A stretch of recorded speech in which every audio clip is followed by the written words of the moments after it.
ಈಶ್ವರಪ್ಪ ಮನದಾಳ ವಿಶೇಷ ಕಾರ್ಯಕ್ರಮಕ್ಕೆ ಸ್ವಾಗತ. ನಾನು ಹಮೀದ್ ಪಾಳ್ಯ. ರಾಜ್ಯದ ಉಪಮುಖ್ಯಮಂತ್ರಿ ಈಶ್ವರಪ್ಪ ನಮ್ಮ ಜೊತೆ ಇವತ್ತು ಸ್ಟುಡಿಯೋದಲ್ಲಿದ್ದಾರೆ. ತಮ್ಮ ಮನದಾಳದ ಮಾತುಗಳನ್ನು ನಮ್ಮ ಜೊತೆ ಹಂಚಿಕೊಳ್ಳಲಿದ್ದಾರೆ. ಉಪಮುಖ್ಯಮಂತ್ರಿ ಕೆ.ಎಸ್. ಈಶ್ವರಪ್ಪ ಅವ್ರ ಜೊತೆ ಮಾತಾಡೋಣ. ಈಶ್ವರಪ್ಪ ಅವರು ನಮ್ಮ ಸ್ಟುಡಿಯೋಕ್ಕೆ ಸ್ವಾಗತ. ನಮಸ್ಕಾರ. ಈಶ್ವರಪ್ಪ ಅವರೇ, ರಾಜ್ಯದ ಉಪಮುಖ್ಯಮಂತ್ರಿಗಳಾಗಿದ್ದೀರಿ. ಹೇಗೆ ಅನ್ನಿಸ್ತಾ ಇದೆ? ಹೊಸ ಹುದ್ದೆ, ಹೊಸ ಜವಾಬ್ದಾರಿ. ಹೊಸ ಹುದ್ದೆ, ಹೊಸ ಜವಾಬ್ದಾರಿ. ಕರ್ನಾಟಕ ರಾಜ್ಯದಲ್ಲಿರುವಂಥ ಅನೇಕ ಸಮಸ್ಯೆಗಳನ್ನ ಪರಿಹಾರ ಮಾಡೋಂಥ ವಿಶ್ವಾಸ ನನಗೆ ಬರ್ತಾಯಿದೆ. ನೀರಾವರಿ ಒಂದು ಮಂತ್ರಿ ಆಗಿದ್ದಂಥ ಸಂದರ್ಭದಲ್ಲಿ ಬಂದಂಥ ಸವಾಲುಗಳು ಬೇರೆ, ವಿದ್ಯುತ್ ಮಂತ್ರಿ ಆಗಿದ್ದಂಥ ಸವಾಲುಗಳು ಬೇರೆ, ಈಗ ಉಪಮುಖ್ಯಮಂತ್ರಿ ಆಗಿರೋಂಥ ಈ ಸಂದರ್ಭದಲ್ಲಿ ಇರೋಂಥ ಸವಾಲುಗಳು ಬೇರೆ. ಆದರೆ ಈ ಸವಾಲುಗಳನ್ನ ನಿಭಾಯಿಸಿ ಶ್ರೀಸಾಮಾನ್ಯರಿಗೆ ಅನುಕೂಲ ಆಗೋಂಥ ದಿಕ್ಕಲ್ಲಿ ಒಂದಿಷ್ಟು ಬದಲಾವಣೆಗಳನ್ನ ತರಲೇಬೇಕು ಅಂತ ನಿಶ್ಚಯ ಮಾಡ್ಕೊಂಡು ಹೊರಟಿದ್ದೇನೆ. ಆ ದಿಕ್ಕಲ್ಲಿ ಹೆಜ್ಜೆ ಕೂಡ ಇಡ್ತಾ ಇದ್ದೇನೆ. ಈಶ್ವರಪ್ಪ ಯಾಕೆ ಉಪಮುಖ್ಯಮಂತ್ರಿ ಆದ್ರಿ? ಯಾಕಾದರೆ ಅಂದರೆ ಅವಕಾಶ, ಎಲ್ರಿಗೂ ಎಲ್ಲಿ ಸಿಗುತ್ತೆ ಅವಕಾಶ. ಹಾಗಾದ್ರೆ ಕರ್ನಾಟಕ ರಾಜ್ಯ ಜನಕ್ಕೆ ಈ ರೀತಿ ಇಂಥ ಒಂದು ಸ್ಥಾನವನ್ನು ಪಡ್ಕೊಂಡು, ವಿಶೇಷವಾಗಿ ಗ್ರಾಮೀಣ ಪ್ರದೇಶಕ್ಕೆ ಜನಗಳಿಗೆ, ಅದೇ ರೀತಿ ನಗರ ಪ್ರದೇಶದಲ್ಲಿ ವಾಸ ಮಾಡ್ತಿರೋಂಥ ಜನಗಳಿಗೆ ಒಂದು ರೀತಿಯ ಅವರ ವಾಸ ಮಾಡ್ತಿರೋಂಥ ಜಾಗಗಳಿಗೆ ಅವ್ರಿಗೇ ಖಾಯ ಮಾಡಿಕೊಟ್ಟು ಒಂದು ಸೂರು ಕೊಡಲೇಬೇಕು ಅಂತ ಬಹಳ ವರ್ಷಗಳಿಂದ ನನಗೆ ಅಪೇಕ್ಷೆ ಇತ್ತು. ಅದನ್ನು ಈಡೇರಿಸೋ ದಿಕ್ಕಲ್ಲಿ ಈಗಾಗಲೇ ಆರಂಭ ಮಾಡಿದ್ದೇನೆ.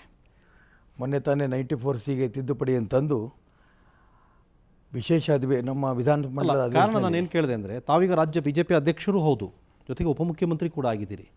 BJP ರಾಜ್ಯಾಧ್ಯಕ್ಷ ಹುದ್ದೆಯನ್ನು ಇಟ್ಕೊಂಡು ತಾವ್ಯಾಕೆ ಉಪಮುಖ್ಯಮಂತ್ರಿ ಆದ್ರಿ ಅಂತ? ರಾಜ್ಯಾಧ್ಯಕ್ಷ ಸ್ಥಾನವನ್ನು ನಾನು ಇಟ್ಕೊಳಲ್ಲ. ನಮ್ಮ ಪಕ್ಷದಲ್ಲಿ ಒಬ್ಬ ವ್ಯಕ್ತಿಗೆ ಒಂದೇ ಸ್ಥಾನ. ಇದು 3 ವರ್ಷ ಮುಗಿತಾ ಬಂತು. ಹಾಗಾಗಿ ಒಂದು ರೀತಿಯ ಆಡಳಿತದಲ್ಲಿ ಹಿಂದಿನ ಅನುಭವನ ಬಳಸ್ಕೊಂಡು ಸರ್ಕಾರದಲ್ಲಿ ಮುಂದೇನೇನು ಅನುಕೂಲ ಮಾಡಬಹುದು ಅನ್ನೋಂಥ ವಿಶ್ವಾಸದಲ್ಲಿ ನಾನು ಹೊರಟಿದ್ದೇನೆ. ಒಂದು ಕಡೆ ಸಂಘಟನೆ ಕೆಲಸವೂ ಮಾಡ್ತಾ ಸರ್ಕಾರದ ಕೆಲಸವೂ ಮಾಡೋದ್ರಿಂದ ಸಂಘಟನೆಗೂ ಶಕ್ತಿ ಬರುತ್ತೆ, ಸಾಮಾನ್ಯ ಜನರಿಗೂ ಅಭಿವೃದ್ಧಿ ಮಾಡೋಕ್ಕೂ ಅನುಕೂಲ ಆಗುತ್ತೆ. BJPಯಲ್ಲಿ ಇರೋರಿಗೆಲ್ರಿಗೂ ಕೂಡ ಅಧಿಕಾರದ ಲಾಲಸೆ, ಸಹಜವಾಗಿ ಈಶ್ವರಪ್ಪ ಅವ್ರಿಗೂ ಕೂಡ ಅದೇ. BJP ಪಕ್ಷದ ಪ್ರಕಾರ BJP ಅಧ್ಯಕ್ಷರ ಹುದ್ದೆ ಬಹಳ ಟಾಪ್, ಮುಖ್ಯಮಂತ್ರಿ ಹುದ್ದೆಗಿಂತಲೂ ಭಾಳ ದೊಡ್ಡದ್ದು. ಆದರೆ ಈಶ್ವರಪ್ಪನವ್ರಿಗೆ ಅದು ಬೇಕಾಗಿರಲಿಲ್ಲ. ಅವ್ರಿಗೆ ಅಧಿಕಾರ ಬೇಕು, ಅದಕ್ಕಾಗಿ ಬಿಟ್ಟು ಉಪಮುಖ್ಯಮಂತ್ರಿ ಆಗಿದ್ದೀರಿ ತಾವು. ಅಧಿಕಾರನೇ ಬೇಕು ಅಂತಂದರೆ ಅಧಿಕಾರ ಅದನ್ನ ಬಿಟ್ಟು ನಾನು ಅಧ್ಯಕ್ಷ ಆಗ್ತಿರಲಿಲ್ಲ. ನಾನು ಅಧ್ಯಕ್ಷ ಆಗೋಕ್ಕಿಂತ ಮುಂಚೆ ಕರ್ನಾಟಕ ರಾಜ್ಯದ ವಿದ್ಯುತ್ ಸಚಿವನಾಗಿ ನಾನು ಇದ್ದವನು. ಆ ಅಧಿಕಾರವೇ ಬೇಕು ಅಂತ ಇದ್ದಿದ್ದರೆ ನಾನು ರಾಜ್ಯದ ಅಧ್ಯಕ್ಷ ಆಗೋಂಥ ಅವಕಾಶ ನನಗೆ. ತಾವು ಯಡಿಯೂರಪ್ಪ ಅವರಿದ್ದಾಗ ತಾವು ಉಪಮುಖ್ಯಮಂತ್ರಿ ಆಗಿ, ತಾವು ಇಂಧನ ಸಚಿವರಾಗಿದ್ದರು, ಭಾರೀ ನೀರಾವರಿ ಸಚಿವರು. ಆ ಸಂದರ್ಭದಲ್ಲಿ ತಾವು ಯಡಿಯೂರಪ್ಪನವ್ರ ವಿರುದ್ಧ ಮೊದಲಿಗೆ ಬಂಡಾಯದ ಬಾವುಟ ಹಾರಿಸಿದ್ರಿ. ಒಂದು ಅಸಮಾಧಾನ ಆಯಿತು ನಿಮಗೂ ಅವ್ರಿಗೂ. ಆನಂತರ ಹೈಕಮಾಂಡ್ ನಾಯಕರೆಲ್ಲ ಬಂದರು. ಅಲ್ಲೇನೂ ಈ ಯಡಿಯೂರಪ್ಪನವ್ರ ಮುಂದೆ ನಿಮ್ಮ ಬೇಳೆ ಬೇಯಲಿಲ್ಲ. ತಾವು ಅಧ್ಯಕ್ಷರಾದ್ರಿ. ಅಧ್ಯಕ್ಷ ಅವಧಿ ಡಿಸೆಂಬರಿಗೆ ಮುಗಿತಾ ಇದೆ, ಅದಕ್ಕೆ ಈಗ ಉಪಮುಖ್ಯಮಂತ್ರಿ ಆಗ್ತಾ ಇದ್ದೀರಿ. ಪಕ್ಕಾ ಅವಕಾಶವಾದಿ ಈಶ್ವರಪ್ಪ. ತಾವು ಸೆಲ್ಫ್ ಸೆಂಟರ್ ಮತ್ತು ಸ್ವಾರ್ಥಿ. ಯಾವನ ತಲೆ ಕೆಟ್ಟು ನೀವು ಮಾತಾಡ್ಬೋದು ವಿನಃ ಈ ಮಾತುಗಳಿಗೆ ನಾನು ಎಲ್ಲೂ ಒಂದು ಚೂರು ಅದಕ್ಕೆ ಬೆಲೆನೇ ಕೊಡೋದಿಲ್ಲ. ಯಾಕೆ ಅಂತಂದರೆ ಯಡಿಯೂರಪ್ಪನವರು ನಾನು ಹೇಗಿದ್ದೀವಿ ಅನ್ನೋದು ನನಗೂ ಯಡಿಯೂರಪ್ಪನವ್ರಿಗೆ ಗೊತ್ತು ವಿನಃ ಯಡಿಯೂರಪ್ಪನವ್ರಿಗೂ ನನಗೂ ಏನೋ ಕಲಹ ಆಯಿತು, ನನಗೂ ಅವ್ರಿಗೂ ಭಿನ್ನ ಅಭಿಪ್ರಾಯಗಳು ಬಂತು, ಇದನ್ನು ಯಾರೋ ತಲೆ ಕೆಟ್ಟವ್ರು ಹೇಳ್ಬೋದು ಅಷ್ಟೇ. ನಾನು ಏನು ಅಪೇಕ್ಷೆ ಪಡ್ತೀನಿ, ನಮ್ಮ ಸಂಘಟನೆ ಏನು ಅಪೇಕ್ಷೆ ಪಡುತ್ತೆ ಆ ದಿಕ್ಕಲ್ಲಿ ಹೋಗ್ತೀನಿ ವಿನಃ ನಾನಾಗಿ ನಾನು ತೀರ್ಮಾನ ಮಾಡಿಕೊಂಡು ಅವಕಾಶವಾದ ರಾಜಕಾರಣ ಮಾಡಬೇಕು ಅಂತಂತಿದ್ದರೆ ಯಾವತ್ತೂ ನಾನು ಮಾಡ್ಬೋದಿತ್ತು. ನಾನು ಎಂದೂ ಅವಕಾಶವಾದ ರಾಜಕಾರಣಕ್ಕೆ ಬೆಲೆ ಕೊಡೋನೇ ಅಲ್ಲ. ನಾನು ರಾಜ್ಯದ ಅಧ್ಯಕ್ಷ ಆಗೋಂಥ ಸಂದರ್ಭದಲ್ಲಿ ರಾಜ್ಯದ ಅಧ್ಯಕ್ಷ ಆಗಬೇಕು ಅಂತ ನಮ್ಮೆಲ್ಲ ಹಿರಿಯರು ಹೇಳ್ರು, ರಾಜ್ಯದ ಅಧ್ಯಕ್ಷ ಆದೆ.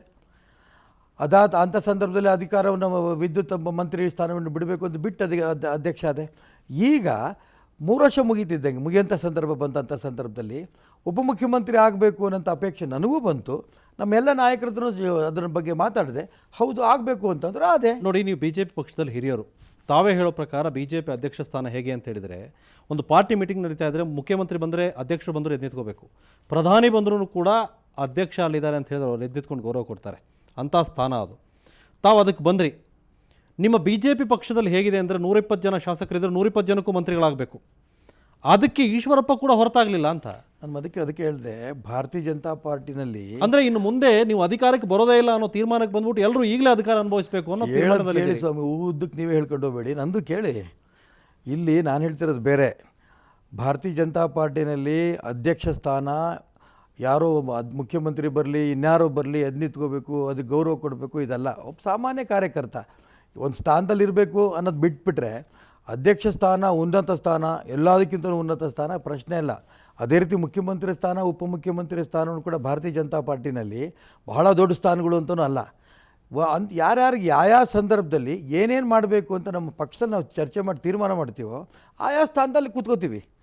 ಇದಕ್ಕೂ ಅಧ್ಯಕ್ಷ ಸ್ಥಾನ ಉನ್ನತ ಸ್ಥಾನ, ಅದಕ್ಕೋಸ್ಕರ ಅದಕ್ಕೆ ಉಳಿದವರೆಲ್ಲರೂ ಕೂಡ ತಲೆ ಬಗ್ಗಬೇಕು. ಮುಖ್ಯಮಂತ್ರಿ ಉಪಮುಖ್ಯಮಂತ್ರಿ ಈಗ ದೊಡ್ಡದು, ಅದಕ್ಕೆ ಇನ್ಯಾರು ತಲೆ ಬಗ್ಗಬೇಕು, ಇದು ತಲೆ ಬಗ್ಗಂಥ ವ್ಯವಸ್ಥೆ ನಮ್ಮ ಪಕ್ಷದಲ್ಲಿ ಎಂದೂ ಇಲ್ಲ. ಒಂದೊಂದು ಸ್ಥಾನಕ್ಕೆ ಒಬ್ಬೊಬ್ರು ಇರಬೇಕು, ಇರ್ತೀವಿ ಅಷ್ಟೇ. ಇನ್ನು ನಾನೇ ಎಲ್ರಿಗಿಂತ ಸುಪ್ರೀಮು, ಅದಕ್ಕೋಸ್ಕರ ಅಧ್ಯಕ್ಷ ಆಗಿದ್ದೆ, ಅದೂ ಅಲ್ಲ. ನಾನೇ ಉಪಮುಖ್ಯಮಂತ್ರಿ ಆಗಿದ್ದೀನಿ, ಎಲ್ರಿಗಿಂತ ಸುಪ್ರೀಮು, ಅದೂ ಅಲ್ಲ. ಯಾವ್ಯಾವ ಸಂದರ್ಭದಲ್ಲಿ ಏನಾಗಬೇಕು ಅನ್ನೋಂಥ ಪಕ್ಷದ ಪ್ರಮುಖರು ಕೂತ್ಕೊಂಡು ಚರ್ಚೆ ಮಾಡಿ ತೀರ್ಮಾನ ಮಾಡ್ತೀವೋ ಆ ಪ್ರಕಾರ ಆಯಾ ಸ್ಥಾನದಲ್ಲಿ ಕೂರ್ತೇವೆ. ಇನ್ನಷ್ಟು ಮಾತಾಡ್ತೀನಿ, ಅದಕ್ಕೆ ಒಂದು ಚಿಕ್ಕ ಬ್ರೇಕ್.